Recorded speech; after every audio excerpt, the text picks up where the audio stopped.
Tajni život Hranislava Dobrića, Čedomir Petrović. Priča prva, Hranislav Dobrić.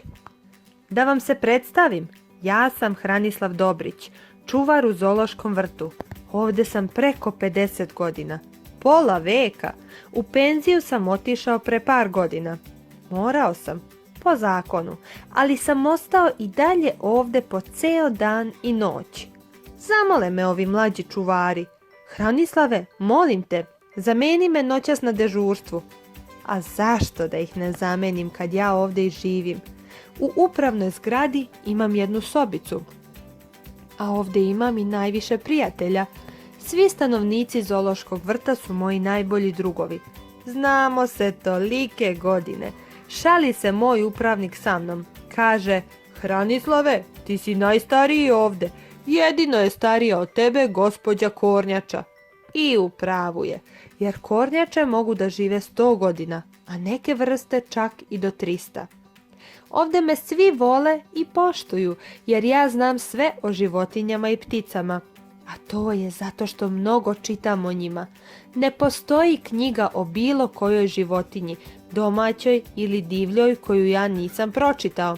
Zovu me kolege: Hranislave, navrati malo do nas, dođi. Ja odem, ali jedva čekam da se vratim. Nekako najviše volim da sam ovdje. Najbolje se razumem sa životinjama. Tu sam nekako bezbedan, zaštićen. A kada padne noć, svi odu i mi ostanemo sami. Ja zaključam glavna ulazna vrata, a pootvaram vrata svih kaveza i pustim ih. One to jedva čekaju, izlaze iz kaveza, protežu noge, šetaju se, obilaze komšije, prijatelje, rođake. Sedimo tako, pričamo. Toliko sam se saživeo s njima, a i naučio sam jezike svih ovdje u vrtu, tako da ja razgovaram s njima. A zavoleo sam divlje životinje i sve ostale, još kad sam bio mladić.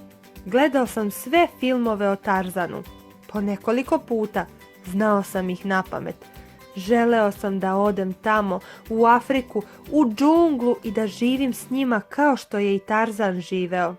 One su ga odnekovale posle pada aviona koji je on preživeo kao beba. Nisam imao mogućnosti da odem tamo. Mislim, u Afriku.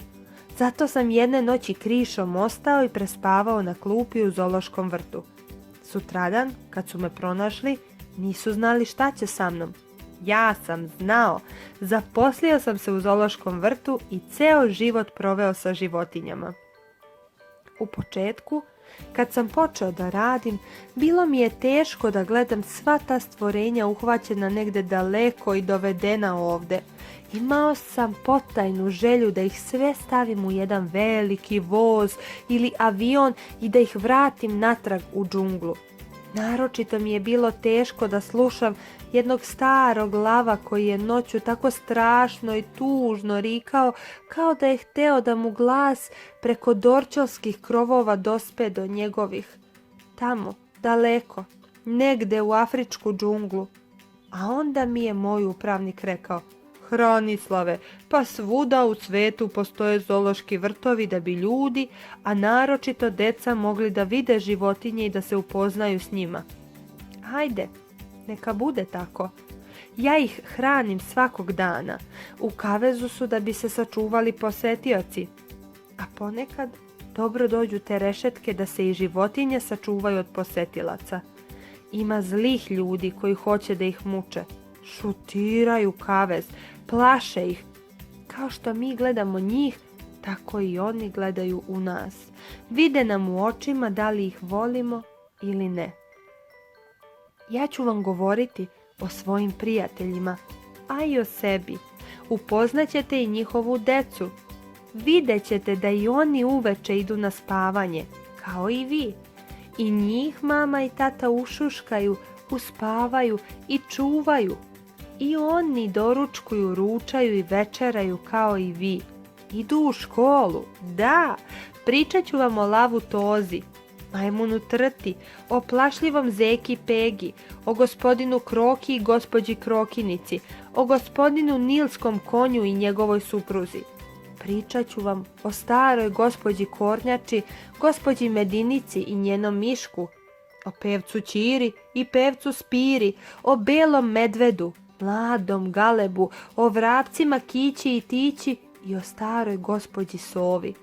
Ispričat ću vam priču o velikom i neustrašivom orlu, o tigru Šarenku.